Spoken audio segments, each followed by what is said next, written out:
আজকে হরিবাসর তিথি, তাই আপনাদের উপস্থিতি। হরিবাসর তিথি হচ্ছে ভগবানের প্রসন্নতার কারণ। ব্রতের দ্বারা ভগবান প্রসন্ন হলে জীবনের উন্নতি হবে। তা আমরা উন্নতি বলতে যা বুঝি সেটা হচ্ছে অর্থোন্নতি, স্বাস্থ্যের উন্নতি, সংসারের উন্নতিকে আমরা খুব মান্যতা দিই। যাক, ভগবানের কৃপায় এখন আমার একটু উন্নতি হয়েছে।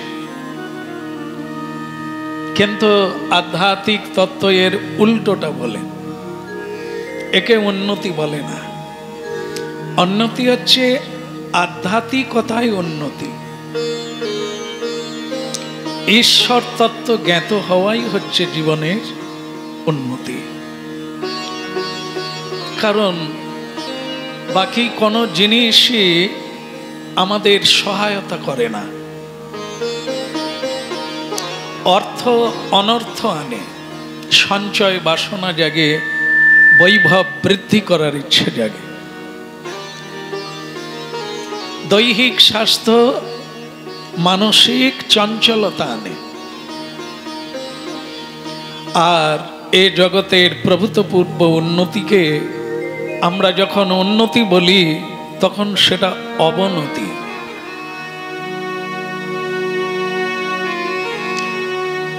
ভগবান বলেছিলেন যে অর্জুনকে নিয়ে যখন এক ভক্তের বাড়িতে গিয়েছিলেন ছদ্মবেশে, এক ধনী মানে ধনবানের বাড়িতে গিয়ে ভিক্ষা চাইলেন দুপুরবেলা। যেটা বলছিলাম সেটা হলো উন্নতির কথা। এক ধনবান ব্যক্তির বাড়িতে স্বয়ং ভগবান অর্জুনকে নিয়ে উপস্থিত হয়েছিলেন। আর দুপুরবেলা ভগবান সেবা পেতে চেয়েছিলেন, মানে খাওয়ার খেতে চেয়েছিলেন। তো ভগবান যখন চাইলেন, ওই বাড়ির মালিক ঘুমোচ্ছেন দুপুরবেলা।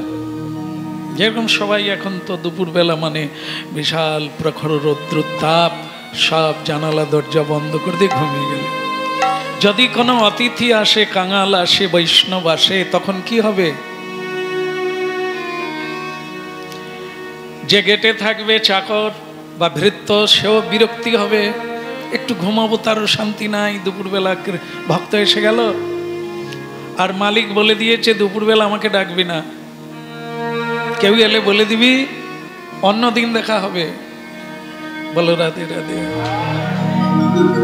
এবার মনে করুন ভগবান শ্রীকৃষ্ণ পৌঁছে গেছেন, কি বলবে? আমরা মালিক সেজে বসে থাকি না, দুপুরবেলা গেট খোলা যাবে না, দুপুরবেলা হবে না, আসা যাবে না, দুপুরবেলা খাবার ব্যবস্থা হবে না, অবেলা কিছুই হবে না। তো অবেলা ভগবান এসে গেলেন, কি হবে? আপনার পরীক্ষা করা হয়ে গেল, আপনি কি চান? ভগবানের সেবা চান না আপনি নিজের সেবা করে আরাম চান? যেরকম আজকে একাদশী তিথি, আপনারা অনেকে উপবাস দিচ্ছেন বা কেউ স্বল্প আহার করেছেন। কিসের জন্য এত কষ্ট করছেন? না খেয়ে থাকাটা তো কষ্টকর, কিন্তু তা করছেন কেন? শ্রী ভগবানকে প্রসন্নতার জন্য, তার সেবা করার জন্য। আর এটা হচ্ছে কন্টিনিউ, এ কোনো 1 ঘন্টার জন্য নয়, 2 ঘন্টার জন্য নয়, আজ থেকে আগামীকাল পর্যন্ত এ ব্রত টানা চলবে। আর এর মধ্যে না নিদ্রা হবে, আর না কোনো অজুহাত হবে, না কোনো কর্ম হবে, না কোনো বিরতি হবে। ব্রত 24 ঘন্টার ব্রত, তার মধ্যে আপনি নিদ্রা চলে গেলেন, ভগবানের সেবা তো হলেই না।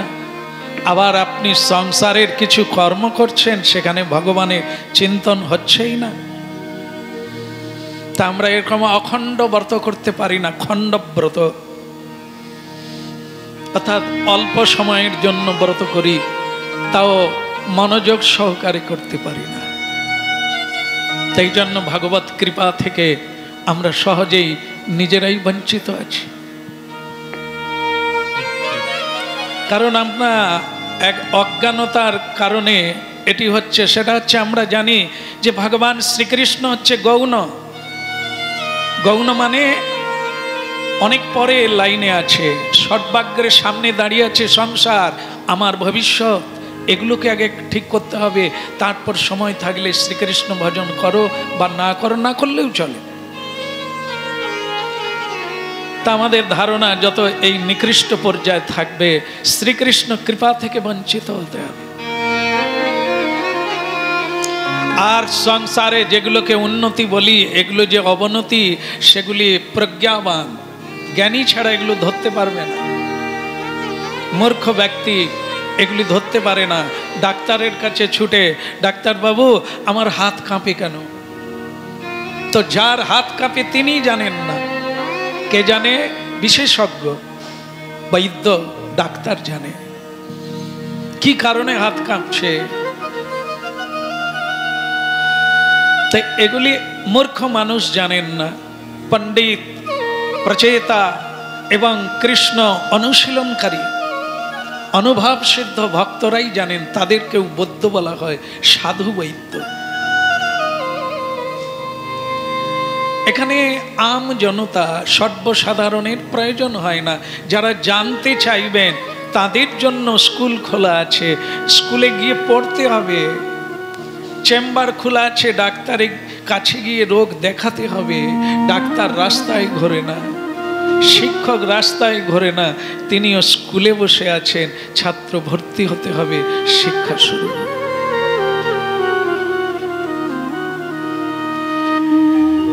ভগবান শ্রীকৃষ্ণ দরজায় কড়া নাড়লেন, আর সেই কড়া নাড়া মাত্রই চাকর বা ভৃত্য বিরক্তির সুরে বললেন, এত বেলা কি চাই? খিদে লেগেছে, খিদে লেগেছে, আপনার মালিককে একটু বলুন না, আমাদের ভীষণ খিদে লেগেছে, যদি একটু ব্যবস্থা করা যায়। বলো রাধে রাধে। সবার ভেতরে একটা উপস্থিত বুদ্ধি কাজ করে। এই সময় মালিককে ডাকবো? মালিককে যদি ডাকি কি হবে? কি হতে পারে বলুন? কার আইডিয়া আছে? যদি দুপুরবেলা মালিককে ডাকেন তাহলে ভৃত্যের কি হতে পারে? কাজটা চলে যেতে পারে।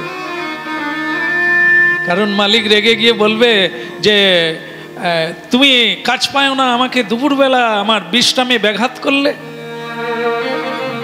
এই জন্য ভৃত্য একটা নিজেই নিজের থেকে একটা বুদ্ধি এসে গেল, উপস্থিত বুদ্ধি। দুপুর বেলা কথা বলবেন না, চলে যান, রবিবার আসবেন।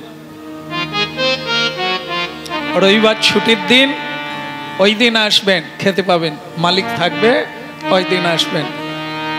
একবার আনন্দে বলুন, মানে আপনারা খুশি হয়ে বললেন রাধে রাধে, নাকি? যে হ্যাঁ ঠিকই বলছে, আমরাও তো এরকম বলি, হাত আজড় নাই, আজকে হবে নাই, মালিক বাড়িতে নাই, বলি না? তো ভগবান শ্রীকৃষ্ণ সঙ্গে সঙ্গে প্রসন্ন হয়ে গেলেন, আর উনি ভৃত্যকে বলে দিলেন, তোমার মালিককে বলে দিও এখন যা আছে আরো দ্বিগুণ হবে। শোনা যাচ্ছে? কি বুঝলেন? ভগবান আশীর্বাদ দিলেন তো, খেতে দিলেন না, বসতে দিলেন না, আতিথ্য করলেন না, তাকে ভগবান বললেন তোমাদের যা আছে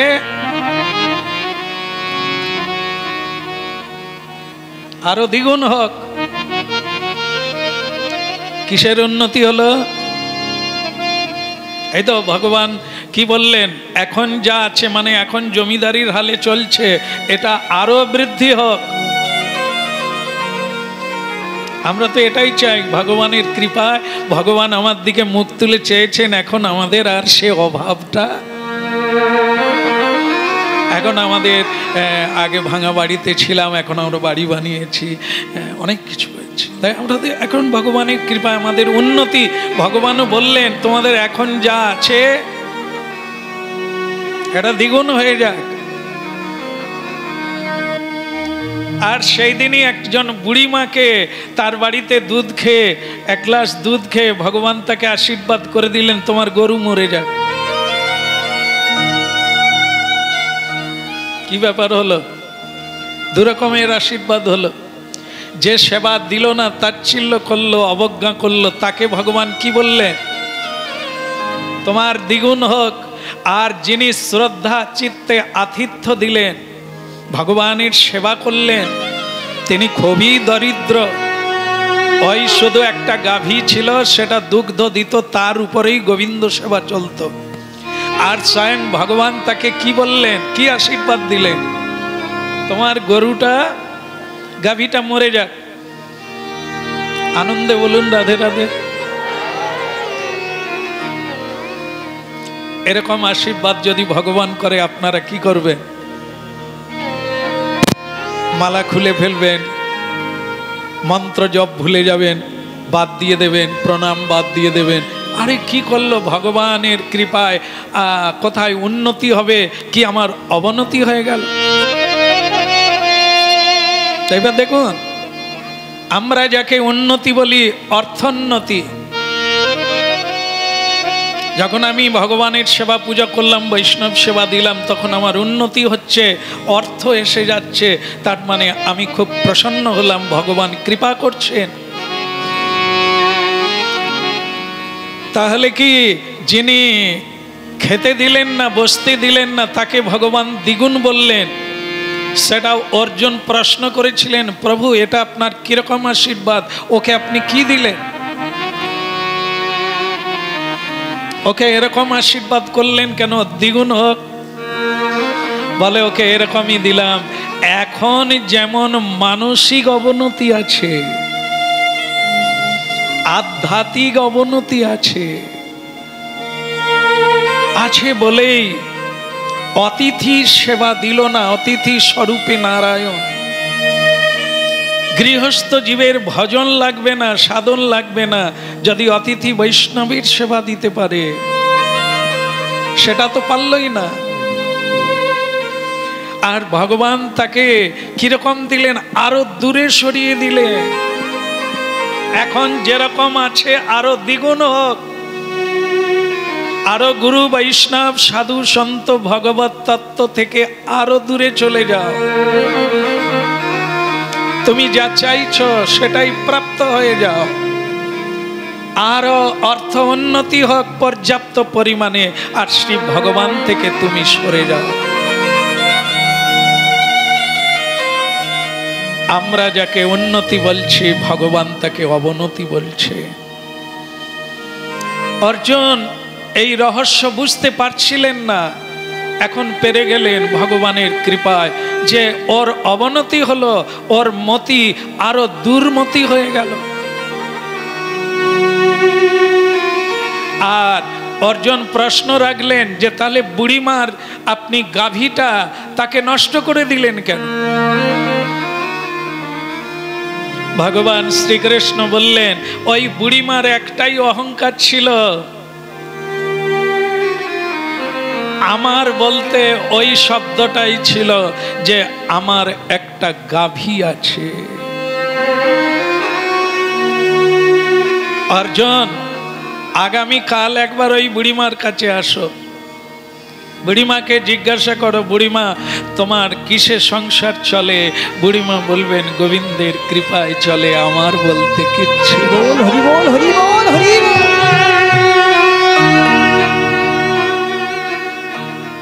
আমার বলতে একটা গাভী ছিল, গতকাল মারা গেছে। এখন আমার বলতে আর কিছুই নাই, কেবল আমার গোবিন্দ ভরসা। ভগবান একে আধ্যাত্মিক উন্নতির পথ দিলেন, আরো এগিয়ে দিলেন।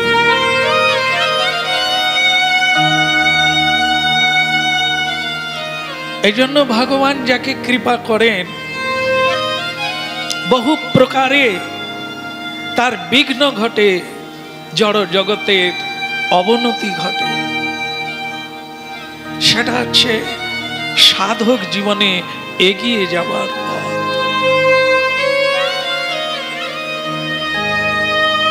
ভগবান প্রসন্নতার পথ। ভগবানকে সেবা দিলাম না, ভগবানের ভক্তকে আশ্রয় দিলাম না, দূর দূর করে তাড়িয়ে দিলাম, আপনি তো ভগবানকেই তাড়িয়ে দিলেন, সুখকেই তাড়িয়ে দিলেন, প্রেমকে তাড়িয়ে দিলেন।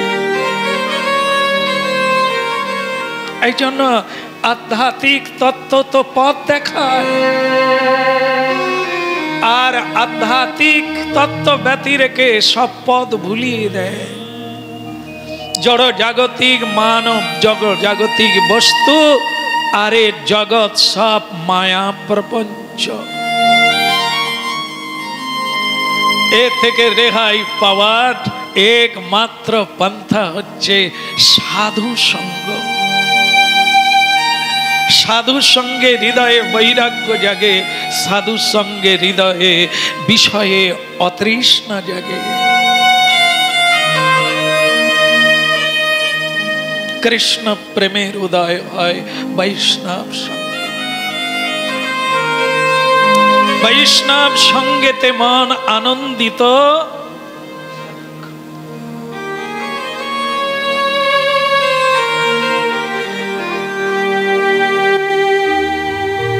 কিসের সংসার এই ছায়াবাজি প্রায়, ইহাতে মমতা করি বৃথা দিন।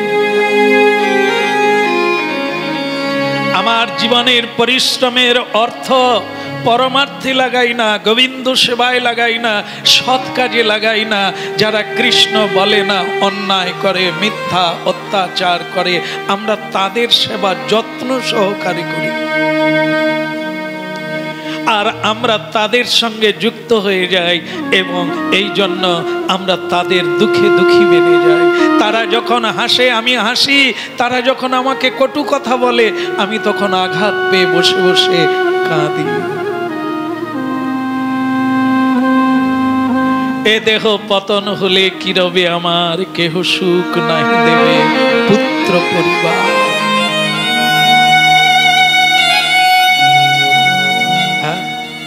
বলো রাধে রাধে। তো এই যারা আমাকে কেউ সুখ দেবে না, কিছু দেবে না, আমরা এতই অকৃতজ্ঞ মূঢ়য়ন্তী, আমরা তাদেরই সেবার জন্য 24 ঘন্টা কালাতিপাত করি। সম্ভবামি যুগে যুগে, ভগবান যুগে যুগে এসে এই চৈতন্য দিয়ে যান, চৈতন্যের ডাক দিয়ে যান, ওরে তোরা আয়, কৃষ্ণ কথা শোন, আমার বাণী শোন।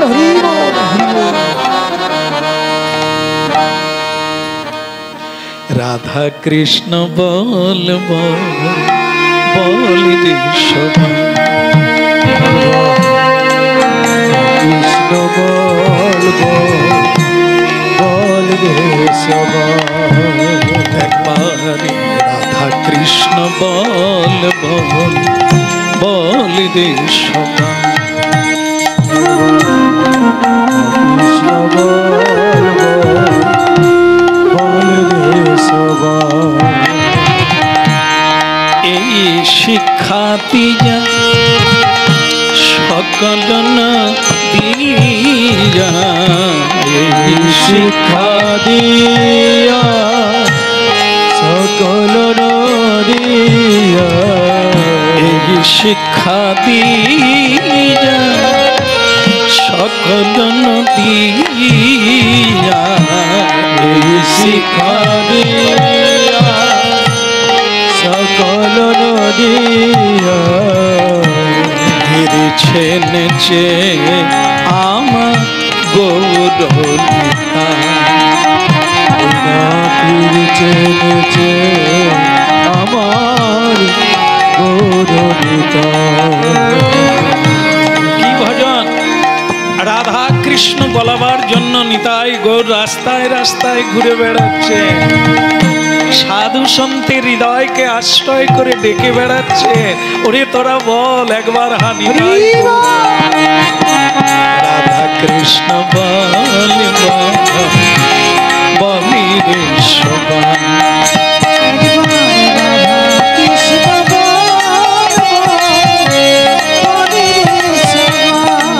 মিছে মায়া দিবসে, মিছে মায়া দিবসে তুমি যাচ্ছ ভেসে, মিছে মায়া দিবসে তুমি যাচ্ছ ভেসে, মিছে মায়া দিবসে তুমি যাচ্ছ ভেসে, মিছে মায়া দিবসে তুমি যাচ্ছ ভেসে, আবার হাবু ডুবু খাচ্ছ তাই, আহা হাবু ডুবু খাচ্ছ তাই, রাধা কৃষ্ণ বলে বলে সবাই, একবার রাধা কৃষ্ণ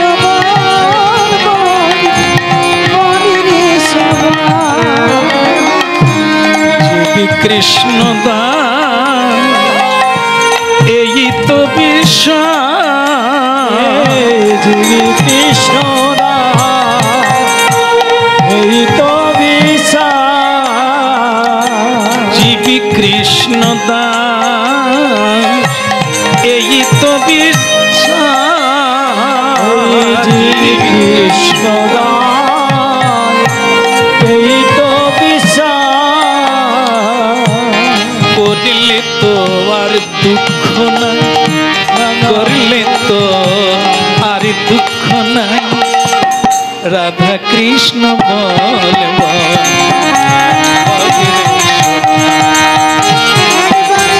রাধা কৃষ্ণ বলি রে সবাই, বলি রে সবাই, বলে রে সবাই, একবার বলে রে সবাই, বলি রে সবাই, বলি রে সবাই, বলে রে সবাই, একবার বলে রে সবাই, রাধা কৃষ্ণ বল বল রে সবাই, রাধা কৃষ্ণ বল বল রে সবাই, রাধা কৃষ্ণ বল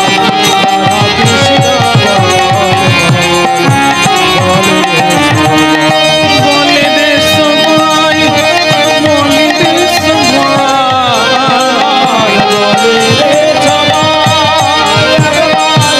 বলে রে সবাই, বলে বলে বলে বলি রে সবাই,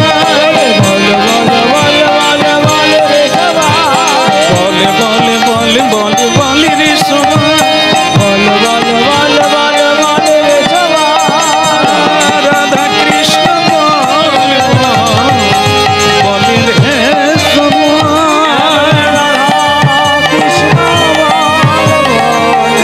বলে রে সবাই, রাধা কৃষ্ণ বল বল রে সবাই, একবার রাধা কৃষ্ণ বল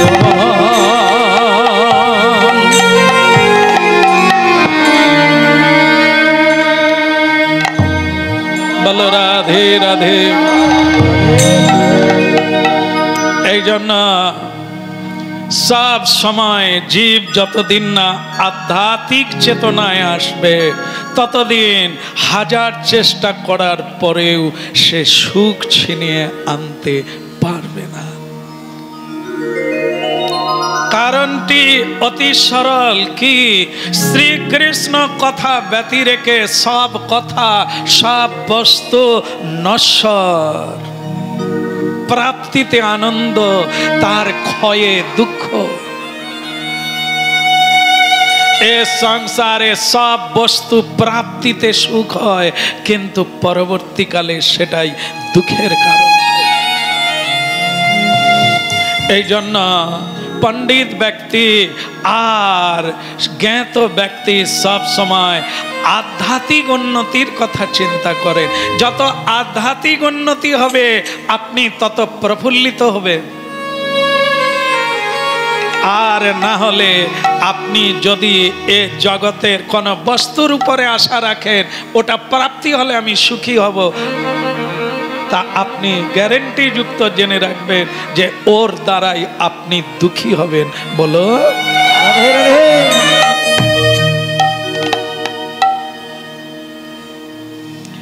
আমি যখন খুব ছোট ছিলাম কীর্তন গাইতাম, কিছু সাধু সন্ত আমাকে বলতেন যে তুমি তাড়াতাড়ি সংসার করে নাও, তাহলে রাধা কৃষ্ণ যুগল তত্ত্বটা কে বুঝতে পারবে। বলে রাধা কৃষ্ণ যুগল মানে কি? তুমি যুগল, রাধা কৃষ্ণ তো তুমি, তুমি কৃষ্ণ, তাই তো নাকি? যেমন আপনারা মায়েরা সব রাধা তো, আর বাবারা মোড়ের মাথায় গিয়ে চুল্লু খাচ্ছে, ওনারা তো কৃষ্ণ বটেই। এরকম ধ্যান ধারণা যারা করে এরা হচ্ছে অতত্ত্বজ্ঞ মূঢ় ব্যক্তি। মানুষ নামে পরিচিতি হয় না তো রাধা কৃষ্ণ হওয়ার সংকল্প করে। ভগবত তত্ত্ব না জানলে এরকম অভিমান থাকবে, আমি মালিক, আমি নেতা, আমি মন্ত্রী, আমি বাবা, আমি স্বামী, আমি পত্নী। এ সবই অভিমান যুক্ত, আর সবই নশ্বরতা, সবই দুঃখের কারণ। বলো শ্রী রাধা রানী কি।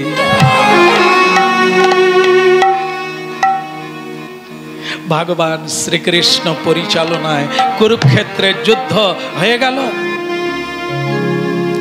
যুদ্ধ হলে ভারতেও যখন যুদ্ধ ঘটে কোনো দেশের সঙ্গে, তখন সবচাইতে কি ঘাটতি হয়?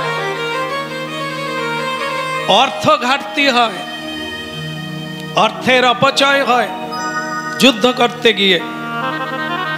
যুধিষ্ঠির মহারাজ কুরুক্ষেত্রের যুদ্ধের পরে এরকম অবস্থায় দাঁড়িয়েছিলেন, ওনার খুব অর্থ সংকট এসে গিয়েছিল, কোষাগার শূন্য হয়ে গিয়েছিল। আর ওই সময় দেবর্ষি নারদ এসে ওনাকে বলেছিলেন যে স্বর্গে আপনার বাবার সঙ্গে আমার দেখা হয়েছিল। বলো, যারা ধার্মিক হয়, যারা কৃষ্ণ ভক্ত হয়, তারা স্বর্গে নিত্যলোকে অবস্থান করে। স্বর্গের অনেকগুলো ভাগ আছে, দেবতারা যেখানে থাকে সেটাই স্বর্গ বলে তা না, 7টা স্বর্গ। পৃথিবীতে যারা ভজন করে তারাও একটা লোকে গিয়ে থাকে, সত্যলোক। সেই সত্যলোকে এই সাধু সন্তরা সেখানে গিয়ে বাস করে অনন্তকাল। এদের ক্ষুধা থাকবে না, তৃষ্ণা থাকবে না, জরাব্যাধি থাকবে না, হিংসা থাকবে না, ক্লান্তি থাকবে না। এরকম শরীর প্রাপ্ত হবে আর দিব্য জ্যোতির্ময় নব যৌবন প্রাপ্ত হবে। এরকম জায়গায় পাণ্ডু মহারাজ, পঞ্চ পাণ্ডবের পিতা পাণ্ডু মহারাজ অবস্থান করছে সেখানে, আর মাতা মাদ্রী সেখানে আছে। নকুল সহদেবের মা মাদ্রী দেবী স্বামীর সঙ্গে সহমরণে গিয়েছিলেন।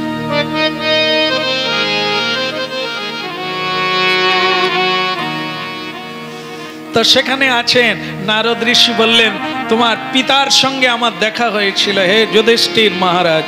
বলে আমার পিতা কেমন আছে? সুখে নাই। কেন? তোমাদের জন্য, তোমাদের উন্নতি নাই, যুদ্ধ যুদ্ধ করেই কাটিয়ে দিলে, আধ্যাত্মিক চেতনার বৃদ্ধি হয় নাই, তাই পিতৃপুরুষগণ সুখে নাই। কুলং পবিত্রং জননী কৃতার্থা। কুলে পিণ্ডদান করলে, কুলে পুজো পাঠ হলে, কুলে হরিনাম হলে, কুলে শুদ্ধতা অবলম্বন করলে, কুলে বৈষ্ণব এলে, সাধু সন্তের সেবা হলে পূর্বপুরুষগণ আনন্দিত হন, সুখে শান্তি।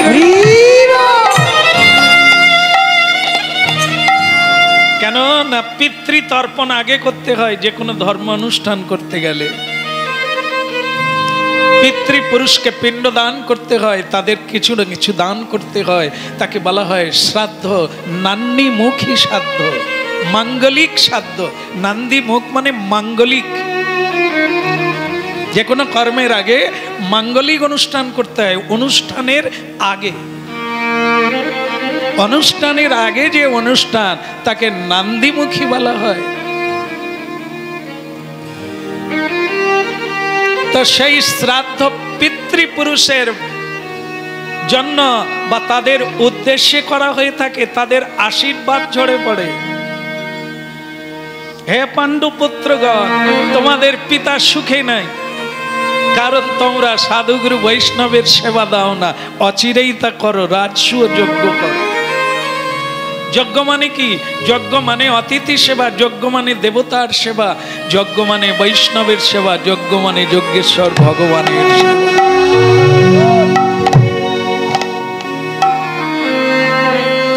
এগুলির দ্বারা ভগবান, দেবতা আর পিতৃপুরুষ প্রসন্ন হয়, আর সেই প্রসন্নতা আমাদের জীবনে আশীর্বাদ নেমে আসে। এই জন্য এগুলির তাৎপর্য, গুরুত্ব এতখানি। যারা জানেন আর যারা জানেন না তারা বলেন খামাখা যারা মরে গেছে তাদের উদ্দেশ্যে আর সাধ্য করে লাভ কি? তাদের জীবন কানায় কানায় দুঃখে জর্জরিত হয়ে যায়, কারো আশীর্বাদ তাদের মাথায় থাকে না।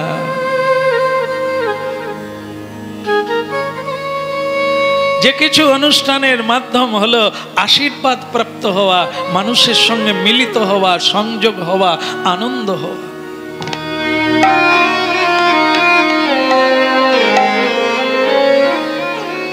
এই জন্য রাজসূয় যজ্ঞ করো তাড়াতাড়ি করে, তাহলে পিতৃপুরুষ সুখ হবে, আর স্বয়ং ভগবান প্রসন্ন হলে তোমরাও প্রসন্ন হবে। তো স্বয়ং যুধিষ্ঠির মহারাজ প্রসন্ন হলেন যে সাধুর কথা রাখতে হবে। পিতৃপুরুষ প্রসন্ন হবে, দেবতা প্রসন্ন হবে, ভগবান প্রসন্ন হলে তস্মিন তুষ্টে জগৎ তুষ্টে। ভগবান প্রসন্ন হয়ে গেলে সব প্রসন্নতা হয়ে যাবে। কিন্তু এই যজ্ঞ করার আগে যার পরামর্শে আমার জীবন চলছে তার সঙ্গে আলোচনা করতে হবে। তিনি কে? কি নাম? স্বয়ং ভগবান শ্রীকৃষ্ণ। গৌরাঙ্গের দুটি পদ যার ধন সম্পদ। সকলের জন্য এই কথা না, সকলে কথা বলেন না। বাড়িতে মহা মহা কর্ম হয়ে যায়, গুরুকে ডাকে না, গুরুকে খোঁজে না, অনেকে গুরু করেই না, কারণ তারা এই তত্ত্বগুলো জানে না। এই জন্য তারা এগুলো বাদ দিয়ে কর্ম করে। যেরকম শিবহীন যজ্ঞ, বৈষ্ণব সাধু বাদ দিয়ে যে যজ্ঞ হয়েছিল তার নাম শিবহীন যজ্ঞ, দক্ষ মহারাজ করেছিল। ভাগবত কি কাণ্ড ঘটেছিল? সব লন্ড ভণ্ড হয়ে গেল। কারণ তিনি বিশাল অর্থ ব্যয় করে যজ্ঞ করেছিলেন, সবাইকে নিমন্ত্রণ করেছিলেন, শুধু ভগবান শিবকে বাদ দিয়েছিলেন। ওনার উপরে উনি খুব রাগ করেছিলেন, আর তার দুর্গতি শেষ হলো না। যে কোনো যজ্ঞে সাধু থাকবে না, গুরু থাকবে না, গোবিন্দ থাকবে না, সে যজ্ঞই হতে পারে না। সব থাকলো, ভগবান থাকলো না, ইষ্ট থাকলো না, আধ্যাত্মিক জ্ঞান থাকলো না, তো আপনার জীবন তো ফাঁকাই থেকে গেল। শিবহীন যজ্ঞের মতো জীবনটা লন্ডভন্ড হয়ে থাকলো। এই জন্য মহাসমরাঙ্গনে শ্রীকৃষ্ণ ব্যতি রেখে কেউ যুদ্ধে জয়লাভ করতে পারে না।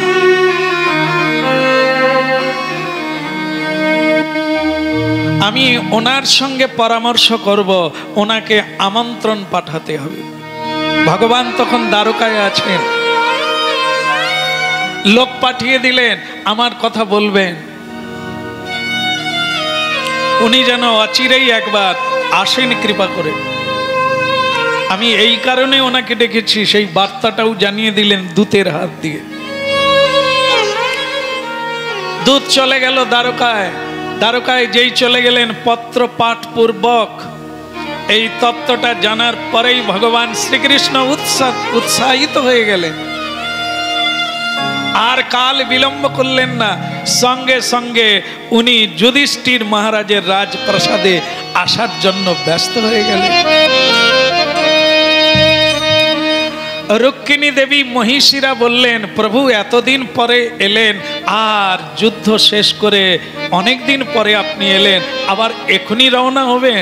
আরে রুক্মিণী দেবী, যুধিষ্ঠির মহারাজ আমাকে ছাড়া কোনো কাজ করেন না, আমাকে আহ্বান করেছেন, এক মহাযজ্ঞ হবে, তো সুতরাং আমাকে ছাড়া তো করেই না, আমি না গেলে পরামর্শ কি করে হবে? বলো। এই জন্য কি ও বিষয়টি আলাদা। যারা ঈশ্বর ছাড়া জানে না, গৌরাঙ্গের চরণ ছাড়া জানে না, গোবিন্দকে বাদ দিয়ে কিছু করে না, এরা হচ্ছে কৃষ্ণ ভক্ত, এরা হচ্ছে মঙ্গলময় মানুষ। এদের জন্যই পৃথিবী এখনো মঙ্গল হয়ে আছে। এরা সকলের মঙ্গল কামনা করে মঙ্গলময় ভগবানের কাছে, বাকি তো সব অমঙ্গল করে আর অমঙ্গল আহ্বান করে। পৃথিবীতে মঠ মন্দির ঈশ্বরের সেবা করে, সাধু সন্ত ঈশ্বরের সেবা করে। ঈশ্বর হচ্ছে জগৎগুরু, ঈশ্বর হচ্ছে ইষ্টদেব, তাকে সন্তুষ্ট করে রেখেছেন কি দিয়ে? সব মানুষ সবজি তৈরি করে, ধান চাষ করে, সবাই সবাই ভোগ খেয়ে নেয়, ভগবানকে ভোগ লাগায় না।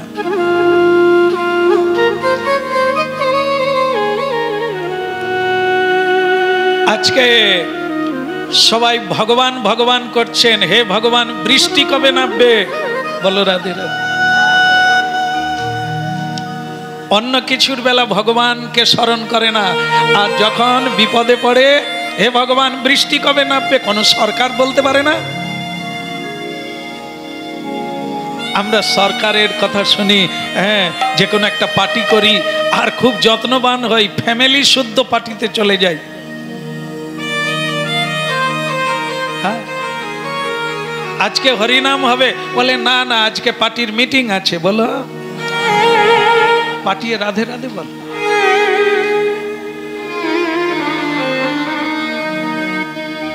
এক জায়গায় কীর্তনে গেছি, বলছে, আমি বললাম প্রভু বহুত ভক্ত হয়েছে, বলে আরো হতো, জায়গা দেওয়া যেত না, পাশে মিটিং আছে।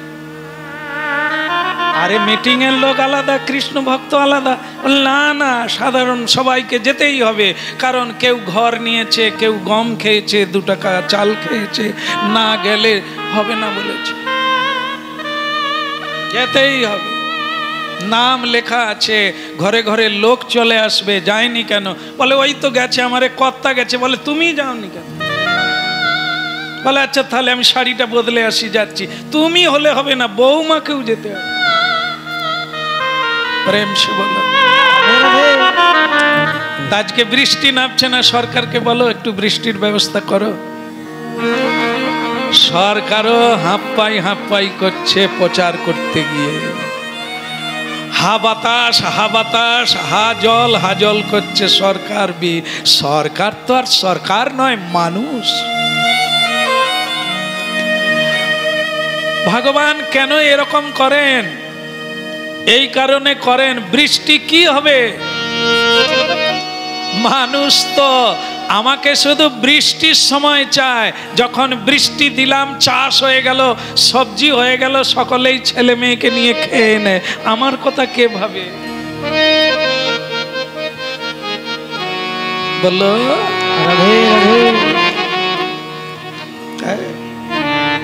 অভিমান আমাদের আছে, ভগবানের থাকবে না? হ্যাঁ, ভগবান বলেন তুমি আমাকে ডাকোই না, নিমন্ত্রণই দিলে না, তা আমি তোমার বাড়ি কি করে যাই, আমায় শ্রদ্ধা করো না। এই আমাদের দুর্দশা, একের পাপে সকলেই ভোগী হয়ে গেলাম। এখনো যেটা ভালো কিছু আছে সেটা সাধুদের জন্য আছে, নালে ভগবান সব কিছু জাল গুটিয়ে নিতেন। কলিকালকে, ঘোর কলিকালে পরিস্থিতিতে আনিয়ে দিতেন। এখনো সাধু সন্ত আছে, তাই গুটিয়ে নিতে পারছেন না ভগবান, ধ্বংস করতে পারছেন না, সবকিছু পুড়িয়ে দিতে পারছেন না। কেন? এখনো সাধু সন্ত আছেন পৃথিবীতে, এখনো ধর্ম নামক বস্তু আছে, এখনো সত্য আছে, ভগবানের সেবা পুজো করছেন ভক্ত।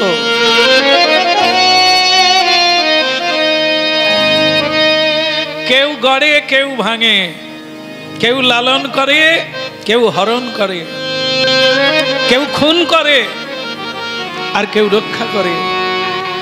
কিছু মানুষ আছে সবাইকে ভালোবাসে, মানিয়ে নিয়ে চলে, বুঝিয়ে চলে। আর কিছু মানুষ আছে খুন করে দেয়। কিছু মানুষ আছে সবকিছু মিলনকে ভেঙে দেয়, কুযুক্তির দ্বারা, কুমতলবের দ্বারা, হিংসার দ্বারা। আর কিছু মানুষ আছে দ্বন্দ্ব হয়ে গেলে বিচ্ছেদকে মিলন করিয়ে দেয়।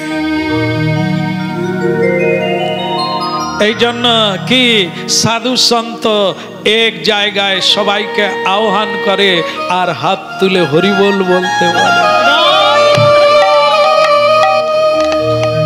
এটা কি মনে হয়? এটা মনে হয় কি এই যে বিভিন্ন জায়গা থেকে এক জায়গায় বসলেন, বলো আজকে কেন মানুষ বলতে পারেন সব একা থাকতে চায়, একা বাড়ি বানাতে চায়, একা খেতে চায়, একা থাকতে চায়? কারণ কি? তার কারণ হলো এরকম জিনিস, একটা সন্তানকে লালন পালন করছে। এখন আবার যেটা হচ্ছে আরো কঠিন। আগেকার মানুষ কি সঙ্গে থাকতেন? একান্নবর্তী পরিবার, একই না? একান্নবর্তী পরিবার মানে বহুজন মিলিত, কাকা জেঠা সকলে মিলিত হয়ে, ছেলে মেয়ে, বাড়ির মধ্যে কলতান, যেন প্রতিদিন অনুষ্ঠান মহোৎসব চলে। এরকম সব একসঙ্গে থাকতো। বর্তমানে একটাও সংসার পাওয়া যাবে না। তার কারণ কি?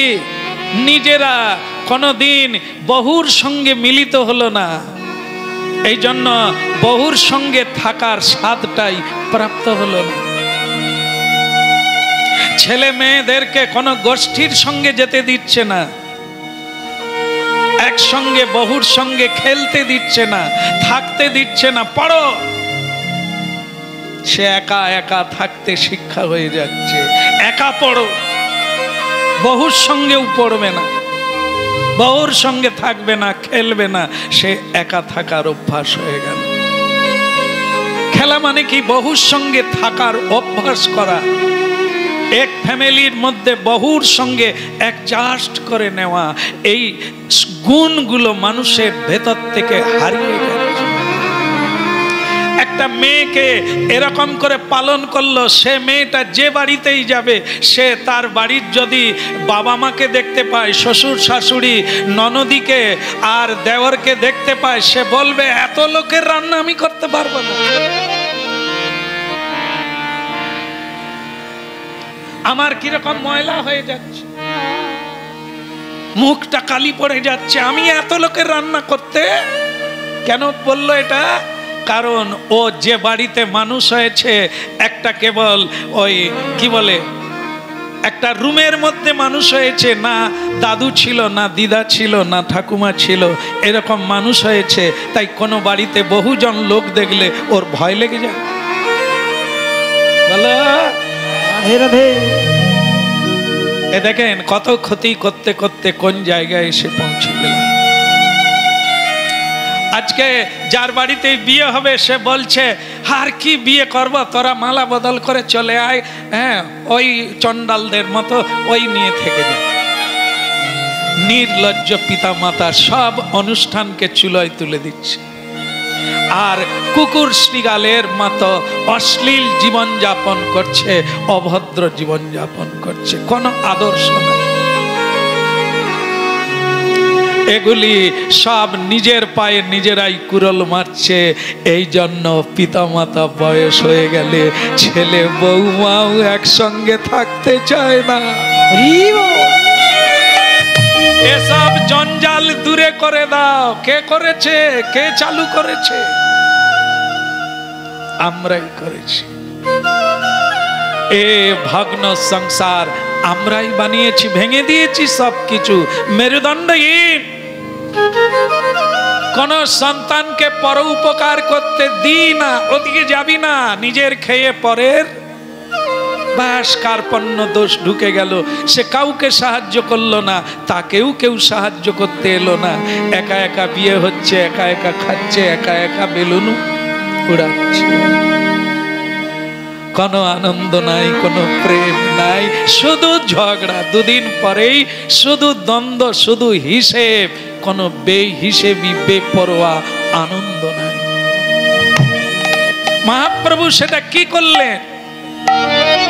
মহাপ্রভু এই ব্যবস্থা করলেন, এক জায়গায় জড়ো হ, এক জায়গায় বাহু তুলে হরি বল। কথা থেকেই জ্ঞান হয়, শুনতে শুনতেই জানা হয়, বোঝা হয়। বলো রাধে রাধে। তাহলে ভগবানকে যারা সার করে তারা কম্বলটা পর্যন্ত ত্যাগ করে। তার নাম প্রেম।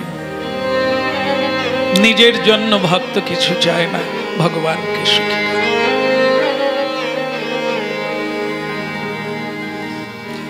তাই কৃষ্ণ দয়াময় তিনিও ছটপট করছেন, ভক্ত ডাকছে। চলে এলেন, ভগবান কৃষ্ণ পৌঁছে গেলেন হস্তিনাপুরে। এসে বললেন, যুধিষ্ঠির মহারাজ, আমি সব শুনেছি, আপনি খুব ভালো কাজে এগিয়েছেন, এটা বন্ধ করবেন না, তাড়াতাড়ি ব্যবস্থা নেন। নিতাই। তবে একটা কথা আছে। কি কথা? এই যজ্ঞটা করতে গেলে রাজসূয় যজ্ঞ কে করে? সবাই করতে পারে না। তাহলে কারা করে? যারা এ পৃথিবীতে সব রাজাদের বশীভূত করতে পারে, তারাই এই যজ্ঞটা করতে পারে, অন্য কেউ করতে পারবে না। তাই পৃথিবীতে এখনো অনেক রাজা আছেন যারা আপনার বশে নেই। তাদেরকে বশীভূত করতে হবে, তবে আপনি রাজসূয় যজ্ঞ করতে পারবেন। বলো। যেমন আমার গুরুদেব আমাকে বলেছিলেন যে যদি তুমি দীক্ষা নিতে চাও তাহলে তোমাকে অনেক কিছু ত্যাগ করতে হবে দীক্ষা নেওয়ার আগে। কি? প্রথমে হিংসা ত্যাগ করতে হবে। তোমার যার প্রতি হিংসা আছে সেখানটা তুলে নিতে হবে, হিংসা করা যাবে না। পেটে জ্বালার জন্য মিথ্যে কথা বলা যাবে না। এগুলি দীক্ষা নেওয়ার আগে তোমাকে সংশোধন হতে হবে। কোনো বস্তুতে লোভ করা যাবে না। শুধু লোভ দুটো জিনিসে থাকবে, এক হচ্ছে মহাপ্রসাদে আর কৃষ্ণ কথা শোনার জন্য।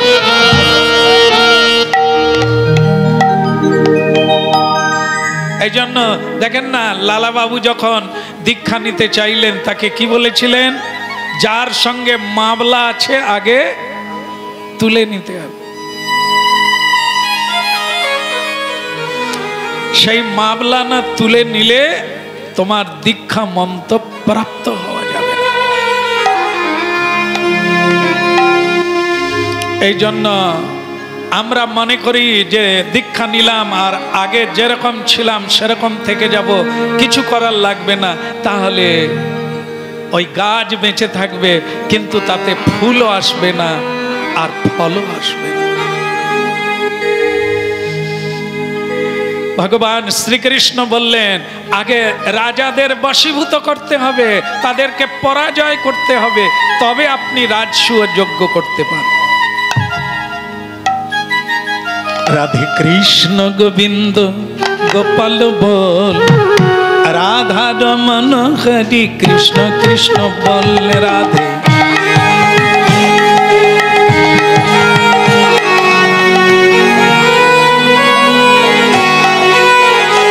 রাধে কৃষ্ণ গোবিন্দ গোপাল বল, রাধা রমন হরি কৃষ্ণ কৃষ্ণ বল।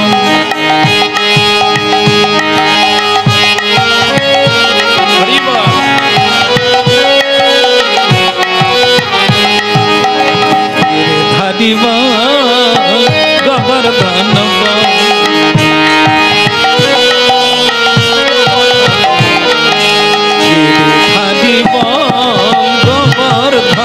বল,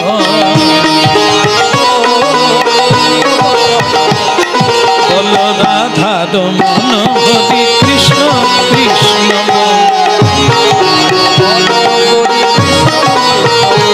রাধে কৃষ্ণ গোবিন্দ গোপাল বল, রাধা রমন হরি কৃষ্ণ কৃষ্ণ বল।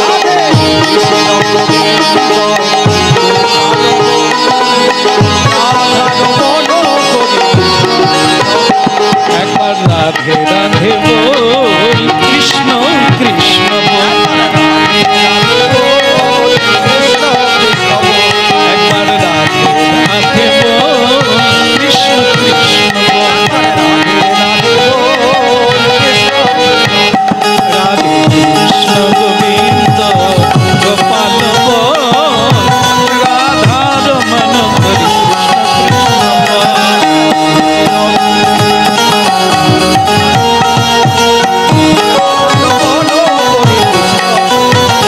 হরে কৃষ্ণ হরে কৃষ্ণ কৃষ্ণ কৃষ্ণ হরে হরে, হরে রাম হরে রাম হরে হরে, হরে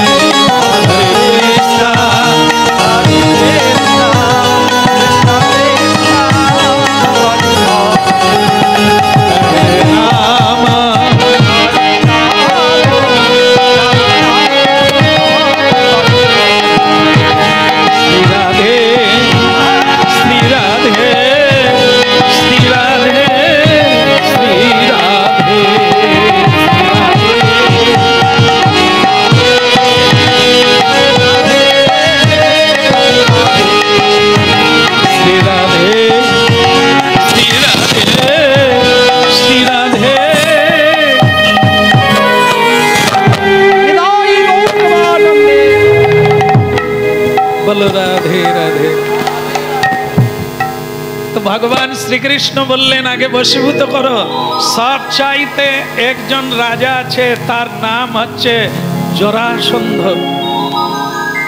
এক খতরনাক রাজা, যাকে আমি পর্যন্ত ভয় পেয়েছি।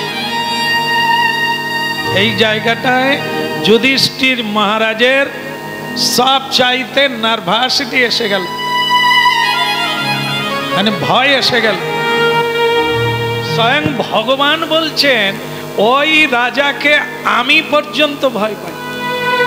এই জন্য মথুরা থেকে আমার বাড়ি উঠিয়ে নিয়ে আমি দ্বারকায় চলে গেলাম ওই রাজার ভয়।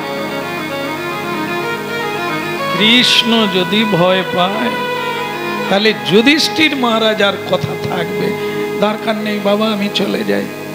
ও ঠাকুমা বসে পড়ো আমার, আর নাহলে পিছনের দিকে দাঁড়ান না, অসুবিধে। এখন সকলে আমারই মতো হাঁটুর যন্ত্রণা। হাঁটু আর কত টিকবে? সেই তো রথ টেনে আনলো, এতগুলো সংসারে ছেলে মেয়েকে কে মানুষ করলো? ওই হাঁটু আর কত টানবে? এখন হরিনামে গেলে বসতে পারে না। যাননি কেন? আমাদের কাছে পিঠের কিছু মানুষ আছে, আচ্ছা আপনি যাননি কেন? না বলে সত্যি কথা বলতে কি গেলে তো আমি বসতে পারবো। তাহলে আমাদের ভাঙা চেয়ার দেবার ব্যবস্থা আছে, কই ব্যাপার নাই, যাবেন আপনি? না, অত লোকের মাঝখানে আমি চেয়ারে বসে থাকবো। চেয়ারেও বসতে পারবেনি, মাটিতেও বসতে পারবেনি, তাহলে আপনি থাকেন কথা? গাছে ঝুলে থাকেন? না না, ক্লাবে বসে আছে। ক্লাবে ক্রাম খেলা চলছে, তাস খেলা চলছে, সেইখানে বসে বসে সাপোর্ট দিচ্ছে, কাপন মার।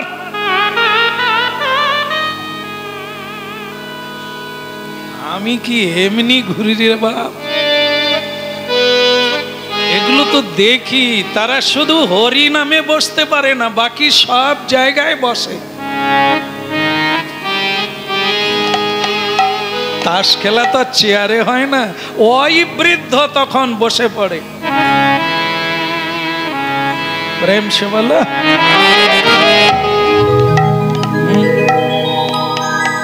ঝগড়ার সময়, গাল গল্পের সময় বসে আছে, শুধু হরি নামের সময় হাঁটু ব্যথা বাপ।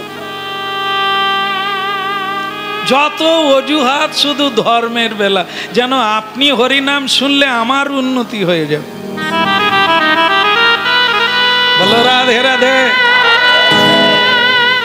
হ্যাঁ, শ্রীকৃষ্ণ বললেন আগে ওকে ব্যবস্থা করতে হবে। যুধিষ্ঠির মহারাজ খুব উৎসাহ ছিল অশ্বমেধ যজ্ঞ, মানে রাজস্ব যজ্ঞ করবে, কিন্তু এখন বলছে নাই হবে তো নাই হবে। মানে যাকে কৃষ্ণ ভয় পেয়ে বাড়ি উঠে নিয়ে চলে গেছে, ভয়ে ফ্যামিলিকে নিয়ে, যদু বংশকে নিয়ে গুজরাট চলে গেছে, আর আমি যুধিষ্ঠির মহারাজ এই 5 ভাইকে নিয়ে আমি কি করে এগোবো? কি কোন সাহসে আমি তার সঙ্গে যুদ্ধ করতে যাব? শ্রীকৃষ্ণ বলে আরো একটা ঘটনা আছে। বহু দেশের বড় বড় রাজন্য বর্গকে ধরে এনে কয়েদখানায় বন্দি রেখেছে। ওই জরাসন্ধ শিবের ভক্ত, একসঙ্গে 1000 হয়ে গেলে সবাইকে একসঙ্গে বলি দেবে, শিবের কাছে বলি দেবে। বলো। জরাসন্ধ বলে কৃষ্ণ তুমি বহুদিন যুদ্ধ দাঙ্গা করেছো, বরং দ্বারকায় চলে যাও। বলে রাজস্ব যজ্ঞ, বলে আর হবে না। যে রাজা এতগুলো রাজাকে ধরে রেখেছে, যে রাজার ভয়ে তুমি মথুরা ছেড়ে পালিয়েছো, আর আমি পঞ্চ পাণ্ডব এই 5 ভাই মিলে সেই রাজার সঙ্গে লাগতে যাব, তাকে পরাজিত করে তারপরে যজ্ঞ হবে, সে পরাজিতও হবে না। আমাদের যজ্ঞ পরের কথা, তার আগে আমাদের যজ্ঞ মানে সাধ্য হয়ে যাবে। অর্জুন সেইখানে দাঁড়িয়েছিল, ভীমও সেইখানে দাঁড়িয়েছিল। সঙ্গে যারা একটু বীর হয়, বলবান হয়, তারা কি করে বলেন তো? হয় এই জায়গায় মারবে, একটা চাপ্পড় মেরে দিয়ে বলবে আপনার এখনো মরণ হয়নি, আমি থাকতে আপনি এরকম ভয় পাচ্ছেন। অর্জুন বলছেন যে মহারাজ এটা আপনি ভুল বলছেন কিনা ভেবে দেখুন। যুদ্ধ ছাড়া পৃথিবীতে এমন কোন মানুষ আছে যুদ্ধ ছাড়া বেঁচে আছে? লড়াই ছাড়া কেউ বেঁচে আছে? হাত তুলুন কার জীবনে লড়াই নাই, যুদ্ধ নাই। অবিরাম লড়াই চলছে, মনের সঙ্গে, পারিপার্শ্বিকের সঙ্গে, অর্থের সঙ্গে, বুদ্ধির সঙ্গে, মতামতের সঙ্গে, সব সময় লড়াই চলছে। লড়াইয়ে কেউ টিকে, আর না হলে তার বশীভূত হয়ে যায়। বলো রাধে রাধে। এরকম লড়াই মনুষ্য জীবনে যদি না লড়বে তো জিতবে কি করে, দাঁড়াবে কি করে? আমরা শুধু অনায়াসে চাই কেউ দান করলে লাইনে দাঁড়িয়ে যায়, কিন্তু পরিশ্রম করে অর্থ উপার্জন করে কিছু মানুষকে দান করব, এটা কোনোদিন ভাবতে পারি না। আমার অনেক আছে, তবু কোথাও যদি দান দেয় তাহলে আমি লাইনে দাঁড়িয়ে যাব দান গ্রহণ করার জন্য। এই করে করে কাপুরুষতাকে প্রশ্রয় দিয়ে দিয়ে আজ আমরা শুধু হাত পাতা ভিখারি হয়ে গেছি, কিন্তু দানেওয়ালা জমিদার হতে পারি না। সব কিছুতে হিসেব করি আর শুধু নিজের বেলা বেহিসেবি রয়েছি। যেখানে হিসেব করা উচিত সেখানে হিসেব করি না, যেখানে হিসেব চলে না সেখানেই হিসেব করছি। আপনি মত পরিবর্তন করুন মহারাজ। আমি অর্জুন বলছি, যুদ্ধে যদি মৃত্যু হয় তবেই তো স্বর্গে উন্নতি হবে। যুদ্ধ করে মরলে আনন্দ আছে, ভিক্ষা চাইতে চাইতে মরে গেলে ভিখারির মতো হীনমন্য হয়ে মরতে হবে। আর আমার ভাগ্যে এই ভাগ্যহীন হয়ে মৃত্যু মুখে পতিত হব, হীনমন্যতার শিকার হয়ে। তখন আমাদের কি জন্ম হবে? ছাগল জন্ম হবে। দুর্বল চিত্ত ছাগলের জন্ম হবে। জন্মের পরেই আমি বলি কাষ্ঠের জন্য দাগা হয়ে যাব, আমি বায়না হয়ে যাব, আমাকে কিনে নিয়ে চলে যাবে লোকে বলি দেওয়ার জন্য। তা অর্জুন বলছে দুর্বল ব্যক্তি মায়ার কবলিত হয়ে বলি কাষ্ঠে বলি হয়ে যায়। তা লড়াই করে মরতে চাই, যদি মৃত্যু হয় সেও শ্রেয়, কিন্তু যুদ্ধ না করে পরাজয় স্বীকার করব। ভীম তখন বললেন অর্জুনের মতে আমারও মত। আমি কিসের জন্য? ভীম কত খায় জানেন? যা রান্না হবে দুটো ভাগ হবে। যদি মনে করেন পঞ্চ পাণ্ডব, দ্রৌপদী আর কুন্তিজি কজন হলো? 5 জন আর 2 জন 7 জন, দুটো ভাগ হবে। যা রান্না হবে তার দুটো ভাগ হবে। 1 ভাগ ভীম খাবে আর 1 ভাগ 6 জন খাবে। বুঝতে পেরেছেন? এরকম ভীম কারো ঘরে আছে? নাই। খেতেও যেমন পারেনি, কাজও করতে পারেনি। খুরুস করলে সেই আগে কাঁদতে, ওগো তুমি দরজা খুলিস। বলো, দুর্বল চিত্ত, মানসিক বলটাও হারিয়ে গেছে। অমানুষের সঙ্গ করতে করতে, দুর্বলের সঙ্গ নিতে নিতে মানসিক চেতনাও দুর্বল হয়ে। ভীম বলছে তাহলে কি আমি বৃথাই এতদিন খেয়ে গেলাম? আজ আমি লড়াই করব। আমি কথা দিচ্ছি 3 জন দাও সঙ্গে। অর্জুন থাকবে, কৃষ্ণ থাকবে, আর আমি থাকবো। জরাসন্ধকে মেরে ঘরে ঢুকবো। যুধিষ্ঠির মহারাজ হাত দিয়ে থামি বলছে তুই থাম। দাও দুটো খাস বলে একবারে পালোয়ানের শেষ নাই। জরাসন্ধের ভয়ে কৃষ্ণ যদি ভয়ে পালিয়ে যায়, আর তুই কে রে? চুপ করে বস। ভীম বলে এই আমার দাদার এক দোষ। কৃষ্ণ তুমি বুঝাও।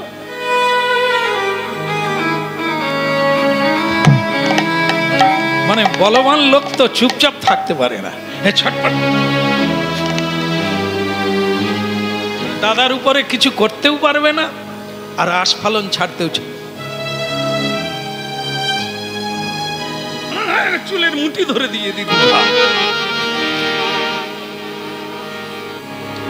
কৃষ্ণ তখন বলছে এটা ভীমের কথাটা খারাপ নয়, এরা দুর্বল হয়ে যায়। যেদিন ঘরে আগুন লাগিয়ে দিয়েছিল মারার জন্য, সেদিন কে বাঁচালো? কে বাঁচিয়েছিল? যদুগৃহে আগুন লাগিয়ে দিয়েছিল ধৃতরাষ্ট্র, দুর্যোধন। ওদেরকে একসঙ্গে মেরে দেবে, একটা ঘরের মধ্যে ঢুকিয়ে আগুন লাগিয়ে দিয়েছিল। ওই ভীম বাঁচিয়েছিল। কিরকম? একবারে অর্জুনকে, নকুল সহদেবকে কোলে নিয়েছিলেন, মাকে কাঁধে নিয়েছিলেন, সবাইকে কোলে নিয়ে এমন ছুটেছিলেন কেউ ধরতে পারবে না। এই যে এমনি এমনি খেয়েছে, খেয়ে ঋণ শোধ করে দিয়েছে। মাকে, দাদাকে, ভাইকে বহন করে নিয়ে গেছেন, উদ্ধার করেছে। কে করেছে? ভীম। এরকম এরকম মহা সংকটে ভীম রক্ষা করেছে। আজকে ভীমের উপরে আপনি আস্থা হারিয়ে ফেলছেন কি করে? যুধিষ্ঠির মহারাজ, যুধিষ্ঠির মহারাজ বলে, শ্রীকৃষ্ণ তুমি আগে আমাকে বলো এই জরাসন্ধটি কে, তারপরে আমি তোমাদের তিনজনকে পাঠাবো।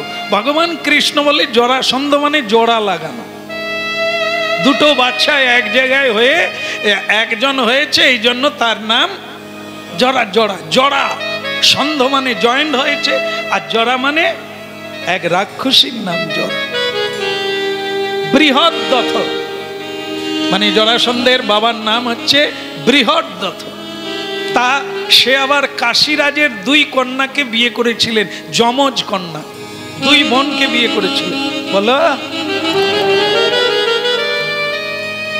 দুই বোনের একই বয়স, একই যৌবন, কিন্তু বৃদ্ধের দিকে চলে যাচ্ছে, কোনো সন্তানাদি কিছুই হচ্ছে না। তখন এক ঋষিকে ধরেছিলেন, তার নাম চন্ড কৌশিক ঋষিবর, মহাতেজা ঋষি। কি চাই বৃহদ্রথ রাজা? সে তখন বলছে আমার কোনো অভাব নাই, শুধু বাড়িতে ঢুকলেই একটাই জিনিসের অভাব বোধ করি, কোনো সন্তান নেই। আপনি যদি কৃপা করেন আপনার চরণের দাস হয়ে থাকবো, আপনি যদি আশীর্বাদ করেন আমার সন্তান। তো তিনি তখন মন্ত্রপ্রুত করে একটা আম্র ফল দিয়েছিলেন। কি ফল? আম্র ফল দেখতে কিরকম, চারকোনা। আম্র মানে কি? আম দিয়েছিলেন মন্ত্রপ্রুত করে, যাও এটা তোমার রানীকে খাইয়ে দাও। এখানে কজন রানী? দুজন রানী। আম কটা? কি করা যাবে? আমি সব সময় কোন স্ত্রীকে আলাদা করে কিছু দিই না, যা কিনি যা আনি দুটো করে আনি, নালে তো একজন রাগারাগি করবে। কি এই জন্য শাড়ি কিনলে দুটো, চুড়ি কিনলে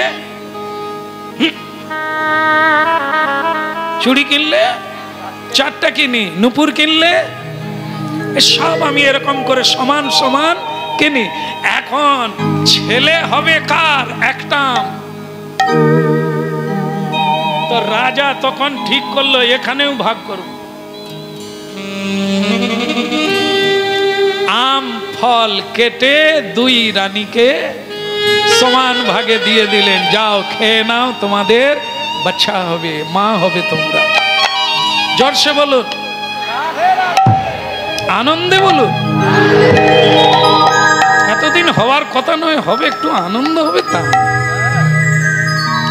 দুই রানী একবারে আনন্দে আটকানা যাক, দুজনেরই ছেলে হবে। ছেলে হলো 10 মাস 10 দিন পরে, তবে সব হা ভা, একটা চোখ, একটা কান, নাকের হাফ, পা একটা, হাত একটা। দুই রানীর গর্ভে সন্তান হলো হাব। রাগে দুঃখে রাজা জানলো না। সুতিকা গৃহ থেকে দাসীদের বলল, যা একে প্যাকিং করে রাস্তায় ফেলে দিয়া। যে ঋষি আশীর্বাদ দিয়েছিল সেও কি হাব আছে নাকি? এমন এক আশীর্বাদ দিল, সন্তান হলো, পুরা হলো না, সে হাব আর আমি হাব, যা একে রাস্তায় ফেলে দিয়া। শ্রীকৃষ্ণ বলছে দাসীরা রাস্তায় জঙ্গলে ফেলে দিলে, আর যেই ফেলে দিল, জরা নামে এক রাক্ষসী সেখানে চলে। সে রাক্ষসী খেলার ছলে দুটো বডিকে এক জায়গায় করলো, আর যেই এক জায়গায় করলো সন্ধি হয়ে গেল। সন্ধি মানে জয়েন্ট হয়ে গেল, জোড়া লেগে গেল। আর যেই জোড়া লেগে গেল একটা সন্তান হয়ে গেল। নেতা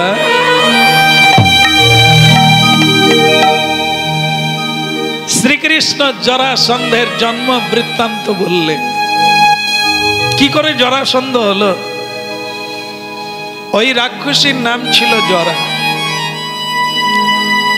এই জরার একটা বড় তত্ত্ব আছে, গৃহের সঙ্গে যুক্ত, বাড়ির সঙ্গে যুক্ত, সেটা অন্যদিন বলবো। আজকে শুধু তার নাম নিল, জরা রাক্ষসীর জরাটা নিল, আর জয়েন হলো বলে সেখানে হলো কি সন্ধ, সন্ধ, সন্ধি থেকে সন্ধ এলো, এই জন্য জরা।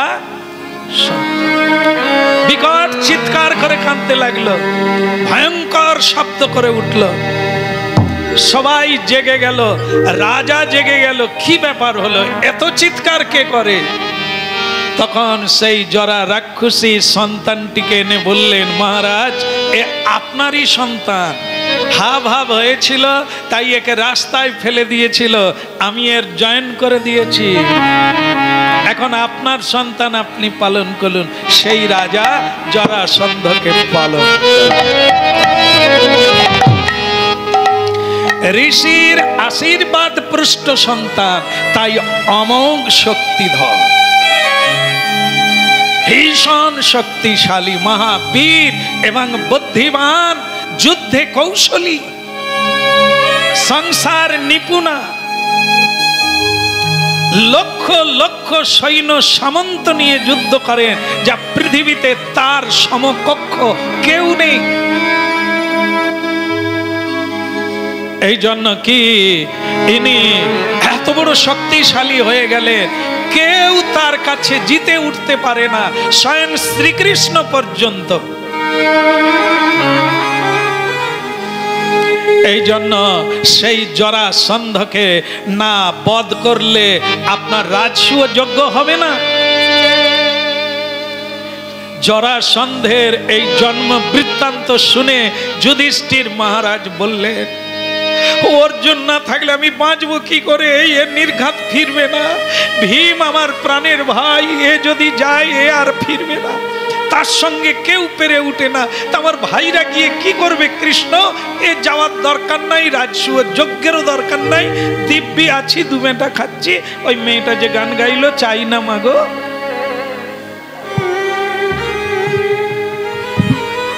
ভগবান কৃষ্ণ বলে, আরে চাই না মাগো রাজা হতে, সে গান গা, কোন ব্যক্তি গান করুক, কিন্তু রাজা এই গান করতে পারে না। রাজাকে রাজ্য শাসন করতে হবে, অর্থ উপার্জন করতে হবে, প্রজা পালন করতে হবে, এটা রাজার কর্তব্য। তা আপনি নিশ্চিত থাকুন, জরাসন্ধকে বধ করে আপনার দুই ভাইকে আমি পৌঁছে দেব, কথা দিলাম। প্রেম সে বলো। যুধিষ্ঠির মহারাজ কার উপরে ছেড়ে দিলেন? ভগবান শ্রীকৃষ্ণ। যদিও অর্জুন ছিলেন অপরাজেয়, কিন্তু এটা তত্ত্ব নয়, তত্ত্ব হলো শ্রীকৃষ্ণ আছেন, কোনো চিন্তা না।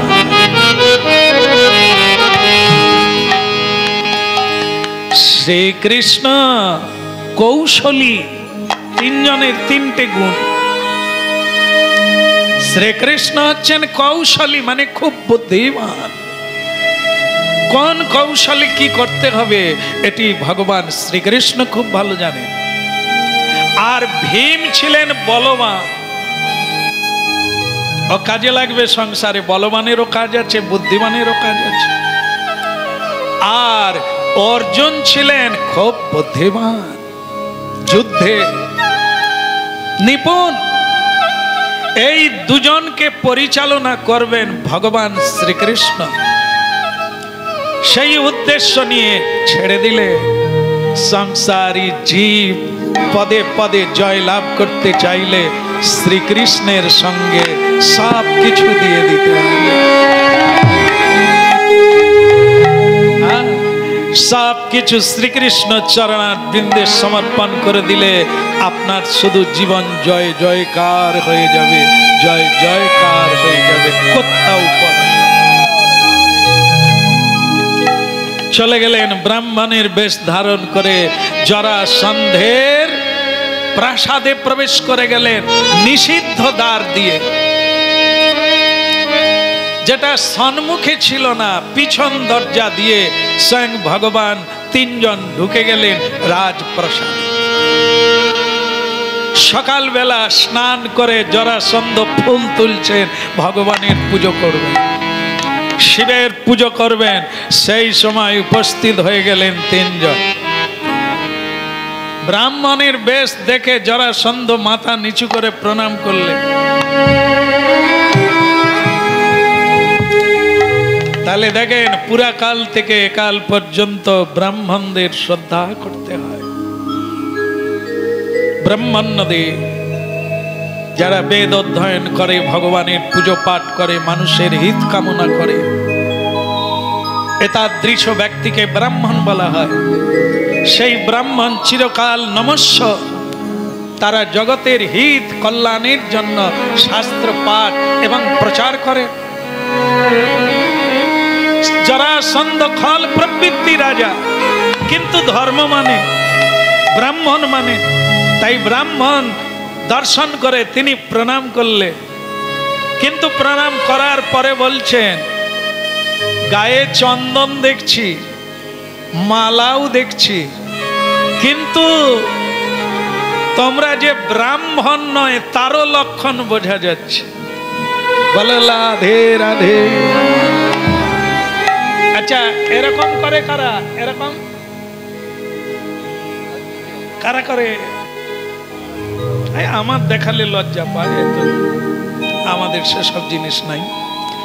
যারা করে এরকম মাঝে মাঝে খালি, তারা আবার এই পর্যন্ত জামা পরে, এটা দেখাবার জন্য।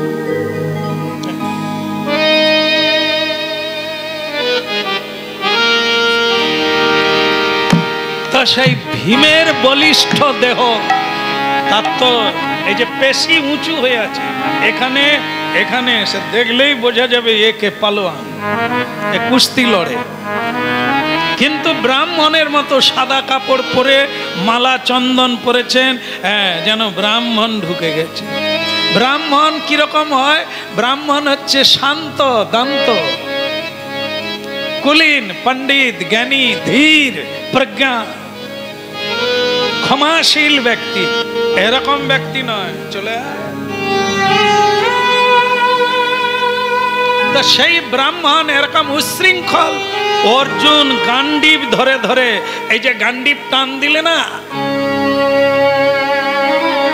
এই সব নার উঁচু হয়ে যায়, টান পড়ে যায়, সেগুলো একবারে মানে কি বলবো, হাতের ওপরে নার্ভ গুলো উঠে গেছে। সেগুলো দেখেই জরাসন্ধ বুঝতে পেরেছে বেশটা ব্রাহ্মণের, আসলে এরা ক্ষত্রিয়। আরে কে চিনে শেয়ানে রতনে, রতন চেনে। সবাই কি সবাইকে চিনবে? ও তো যোদ্ধাবিদ, তা ও চেনে। তা বলছে, কি ব্যাপার তোমাদেরকে দেখতে এরকম, তোমরা কারা? স্বয়ং শ্রীকৃষ্ণ বলে ফেললেন, পরিচয় দিয়ে দিলেন, আপনি ঠিকই ধরেছেন, আমরা কেউই ব্রাহ্মণ নয়। এই জন্য আপনার উপহার আমরা গ্রহণ করি না, ব্রাহ্মণের পূজা আমরা গ্রহণ করি না, কারণ আমরা কেউ ব্রাহ্মণ। আমরা তিনজনেই ক্ষত্রিয়। হ্যাঁ, তা কি চাও এখানে? যুদ্ধ, যুদ্ধ চাই। বলুন আপনি আমাদের সঙ্গে কিভাবে যুদ্ধ করবে? অস্ত্র দ্বারা যুদ্ধ করলে এরা হেরে যাবে, যে তিনজন গিয়েছেন হেরে যাবে। অস্ত্রের দ্বারা যুদ্ধে পেরে উঠবে না। এই জন্য ভগবান শ্রীকৃষ্ণ কৌশলী হয়ে নিজেরাও অস্ত্র নিয়ে যায় না, আর তার কাছে অস্ত্র নেই। সকালবেলা পুজো পাঠ করছিলেন, সেই সময় ঢুকে গেছে, গিয়ে বলছে এই অবস্থায় যুদ্ধ করতে হবে। তো বলছেন ঠিক আছে, তাহলে হাতাহাতি হোক, কুস্তির দ্বারা যুদ্ধ হোক। তখন জরাসন্ধ বলছে, কই বাত নেই, যুদ্ধ করতে আমার খুবই ভালো লাগে। তাহলে তোমার পরিচয়? আমি বসুদেব নন্দন কৃষ্ণ।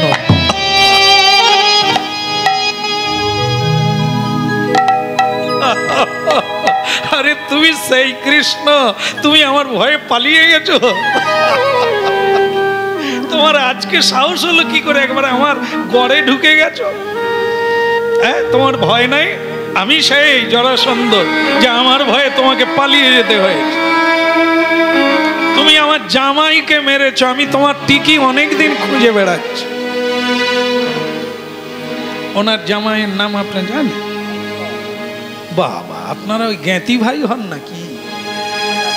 কি সাংঘাতিক জিনিস মনে রেখেছেন। কংস হচ্ছে ওনার জামাই, যেমন শ্বশুর। দুটো মেয়েকে বিয়ে দিয়েছিল, তারা খালি বাবার কাছে গিয়ে প্যান প্যান, বাবা গো তোমার জামাইকে যে মারলো সে এখনো বেঁচে আছে, সে এখনো দিব্যি গাড়ি চড়ে বেড়াচ্ছে, কি আনন্দে আছে, আমি যে সহ্য করতে পারি না। তুমি একটা ব্যবস্থা নাও। ওই মেয়েদের দুঃখ দেখে আমি ঘুমোতে পারি না, কবে তোমাকে মারবো আমি সেই চেষ্টা। তুমি বেটা ঘর বাড়ি উপড়ে নিয়ে পালিয়ে। তবে আজকে যখন ঢুকে গেছো তুমি চিন্তা করে নাও, আজ আর বাড়ি। ভগবান কৃষ্ণ বলে আমার পরিচয়টা তো পেলেন, একে জানেন? কন্তেয়, কুন্তি পুত্র অর্জুন, আর এ হলো ভীম বিকট। তো তখন বলছে সে যে দরই হোক, তা তোমরা কে কে যুদ্ধ করবে? একা করবে না দুজন করবে না তিনজন মিলে আমার সঙ্গে যুদ্ধ করবে? ভগবান কৃষ্ণ বলেন আপনি আমাদের মধ্যে তিনজনের মধ্যে একজনকে বেছে নেন। জরাসন্ধ দেখল কৃষ্ণ ক্ষীর মাখন চুরি করে খেয়েছে। গায়ে যে বল নাই তা নাই, তবে দুর্বল, ভয়ে পালিয়ে যায়। বুদ্ধিটা ভালো, গর্তে ঢুকে যায়।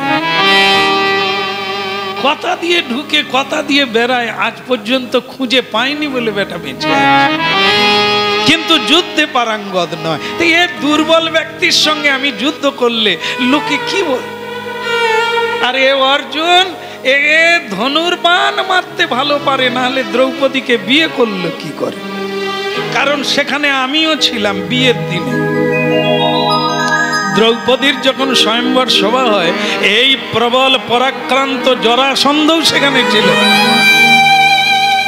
আর সেখানে দ্রৌপদীর বাবা দ্রুপদ উনি একটা কৌশল রেখেছিলেন, জামাই যদি করতে হয় অর্জুন যেন আমার জামাই হয়। তাহলে কি হবে না, মেয়েটা অর্জুনকে দিলে অর্জুনের সঙ্গে আমাদের একটা আত্মীয় সম্পর্ক, যদুবংশ। এই জন্য অর্জুনের সঙ্গে আত্মীয় হলে কি হবে, পৃথিবীতে খ্যাতি বেড়ে যাবে, শক্তি বেড়ে যাবে। এই জন্য লোকে কেন বড় লোকের সঙ্গে যোগ হতে চায়, কেন? শক্তি বৃদ্ধি হয়ে যাবে। এই জন্য ধ্রুপদ রাজা এরকম কৌশল করেছিল যে এমন একটা ধনুর্বাণ রাখবো তাতে গুণ দিতে পারবে না কেউ, অর্জুন ছাড়া। আর লক্ষ্যভেদ রেখেছিল যেটা অর্জুন ছাড়া কেউ পারবে না। এই জন্য অর্জুনই পেরেছিল। সেখানে জরাসন্ধ বিয়ে করতে গিয়েছিল, দ্রৌপদীর এত রূপ, রূপ মানে উনি কিন্তু শ্যামলাবরণ ছিলেন, শ্যামলা।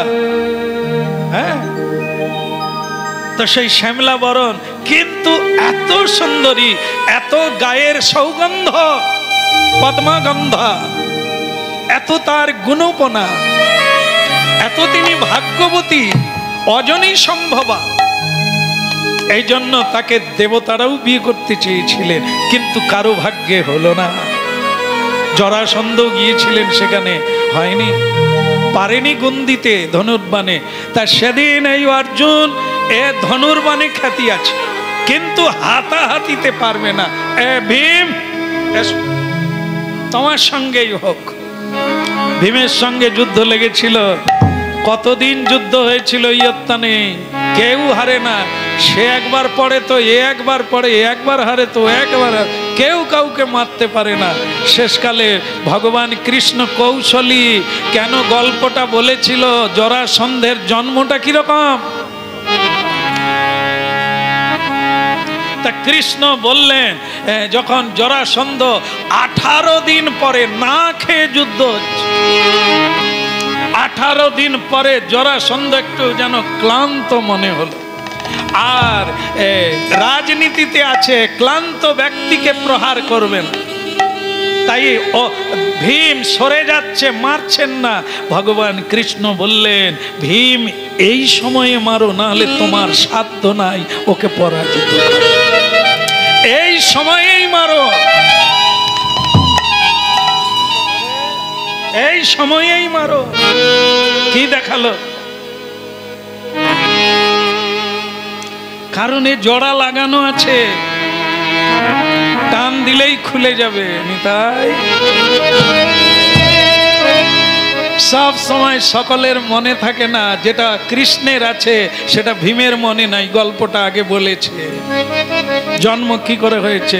এই জন্য শ্রীকৃষ্ণ স্মরণে থাকলে বুদ্ধি সব সময় খোলা থাকবে, জয় জয়কার হবে বুদ্ধির দ্বারা। বলো রাধে রাধে। আর ভীম শ্রীকৃষ্ণের কৌশল ইঙ্গিত বুঝতে পারলেন, সঙ্গে সঙ্গে পা দিয়ে একটা পা চাপলেন আর দুটো হাত দিয়ে জরাসন্ধের মৃত্যু হয়ে গেল, বধ হয়ে গেল। এত বড় বীর শ্রীকৃষ্ণের বুদ্ধিতে, ভীমের বলে আর অর্জুনের বীরত্বে জরাসন্ধ পরাজিত হল। এ পৃথিবীতে সকল মানুষের জীবনে শ্রীকৃষ্ণ প্রয়োজন আছে। আর শ্রীকৃষ্ণকে প্রাপ্তি হয়ে গেলে আপনি অর্জুনকে প্রাপ্তি হয়ে যাবেন। কারণ কি, এনারা কেউ কাউকে ছেড়ে আলাদা থাকে না। কৃষ্ণার্জুন আর ভীম মহাশক্তি আপনার সহায় হয়ে যাবে। যে কোনো কাজে আপনি উত্তীর্ণ বেনে যাবেন। শ্রীকৃষ্ণ শরণাগতি। আগে বন্দী রাজাদের উদ্ধার করে দিলেন। জরাসন্ধের এক ছেলে, তার নাম সহদেব, মাল্য চন্দন পূজার অর্ঘ্য এনে, বহু মূল্যবান বস্তু এনে শ্রীকৃষ্ণ চরণে সমর্পণ করলেন আর প্রণাম করলেন। হে কৃষ্ণ, আমার পিতার মুক্তি দিয়ে দিলেন আপনি। সহদেব কৃষ্ণ ভক্ত ছিলেন, জরাসন্ধের পুত্র। তাই ভগবান শ্রীকৃষ্ণ রাজ্য তার ছেলেকেই দিয়ে দিলেন, তিনি গ্রহণ করলেন না। তার ছেলেকে অভিষেক করে দিয়ে দিলেন আর বললেন, তুমি আমাকে কিছু দেওয়ার লাগবে না, অর্জুনের সহায়তা করো। যুধিষ্ঠিরের রাজসূ যজ্ঞে তোমার নিমন্ত্রণ থাকবে। পরাজয় করে যখন অর্জুন আর ভীমকে নিয়ে ভগবান শ্রীকৃষ্ণ উপনীত হয়ে গেলে, যুধিষ্ঠির মহারাজ আর তার রাজ্যবাসী সকলে উৎসব করেছিলেন, আনন্দ করেছিলেন, জয় জয় রব করেছিলেন যে এত বড়, এতদিনে শত্রু পরাজিত হলো, নিষ্কণ্টক হলো। ধার্মিক যুধিষ্ঠির মহারাজ নিঃসন্দেহে নিষ্কণ্টক ভাবে এবার রাজ্য পরিচালনা করতে পারবে। হরিবাসরের ভজন মার্গের শেষ কথা হলো, শ্রীকৃষ্ণ শরণ নিলে মা মে বজে প্রপদ্যন্তে মায়া মে তাং তরন্তি। জীবের মায়া অপসারিত হয়ে যাবে। শ্রীকৃষ্ণ শরণে এলে শ্রীকৃষ্ণই মায়া সরিয়ে দিয়ে জীবকে পূর্ণ মুক্ত করে দেয়। তখনই সে কৃষ্ণ ভক্তে পরিণত হয়।